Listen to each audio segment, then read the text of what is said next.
Hey guys, Jeff here. Today we're going to try and repair a curb rashed wheel we got on Project V8 RX-7. We were backing out of a garage and there was a curb on the side of the garage I didn't see, and we chewed the edge of this up pretty good here. So we're going to try and file this down or grind it down and then polish it as best we can. It's not going to be perfect, but at least it'll look better than it does right now. So let's get to work. So we get the wheel off, got it on the little stool here, made it easy to rotate around. I'm putting tape around the undamaged part of the wheel and on the tire so they don't scuff it up with the sandpaper and grinding. So the first thing I do is going to hit it with the my little 6-inch orbital sander with an 80 grit pad on it, just to take down the big stuff. And then I found one of these body tools in in one of our toolboxes. I don't know what they're called, but I know they're for paint and body work type stuff.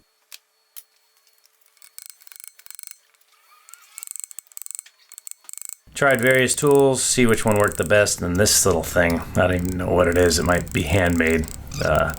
It seemed to work the best at getting out the little, I guess, wrinkles in the lip of the wheel there. And then once I got those kind of banged about as best I could, I used the sander again. Here I got a little right angle grinder with a little 2-inch sanding disc on there. That's just trying to get down the high spots there where the wheel was more damaged and bent over. And basically what I'm trying to do here is just get everything as smooth and even as possible with the big stuff, and then I'll hit it with the finer and finer grit sandpaper to polish it out. I constantly moving my hand across there. It's easier to feel than to try to see where the high spots are. And I have a tendency, I think, on most things to kind of overdo it, to overgrind or take off more than I want. So I was trying to be really careful not to do that here and just go slowly, take off as little as possible, check, see how it was, then hit it again.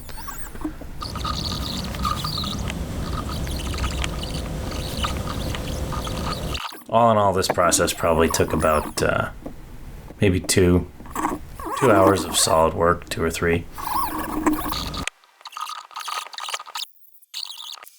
I got this little sanding sponge kit thing from Pep Boys. It had a 400 grit sandpaper in it, 1,000 and 1,500 I think were the ones.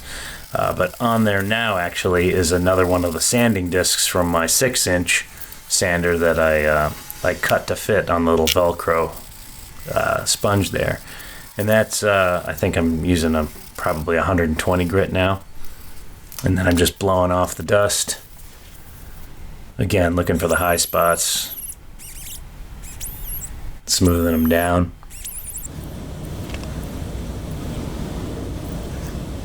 And then last I had a 220 grit piece of that 6-inch orbital sandpaper that I put on there. So just working my way up. And then I took it off the sponge and then just folded it up and used it to get into the crack there to get the top surface of the wheel there. Not necessarily to smooth it out, but because it had folded over and bent, there were you could see visually that the metal had been bent. And then I'm just blowing out all the dust and debris there in between sands. I'm using the light because my light's not very good in the shop there.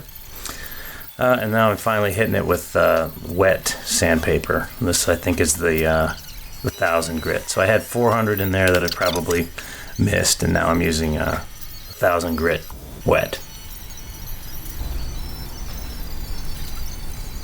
I'm just kind of flooding the surface, cleaning that off.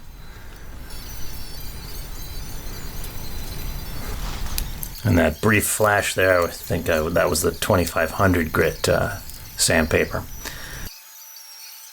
And I'm not doing much here. I mean, I'm just kind of polishing at this point. Most of the material was removed with the up to the 400 sandpaper. And I got all the sandpaper at, all the automotive stuff I got at Pet Boys. And so that was it. So after I was done with the sandpaper, then I got a little bit of just a regular aluminum polish and polished the wheel, and that actually got it to where it needed to be. And then I mounted it back up. This actually came out a lot better than I ever thought it would. I've never done this before. I only really did it because I wasn't afraid of messing the wheel up any more than I already had. You can see there's still some scuff marks there. I think that's just the transition from clear coat to the non-clear coat part. I didn't want to mess with it too much. Like I said, I have the tendency to overdo things, so I just left well enough alone. Here's the before and after. I'm actually pretty happy with how it turned out considering the damage. I'm sure there's a lot of other ways to fix a wheel, and if you have any ideas, or just want to tell me I suck, please leave a comment in the section below. As always, we appreciate you subscribing, and if you want to learn more about Project V8 RX-7, check out MotoIQ.com. Thanks for watching.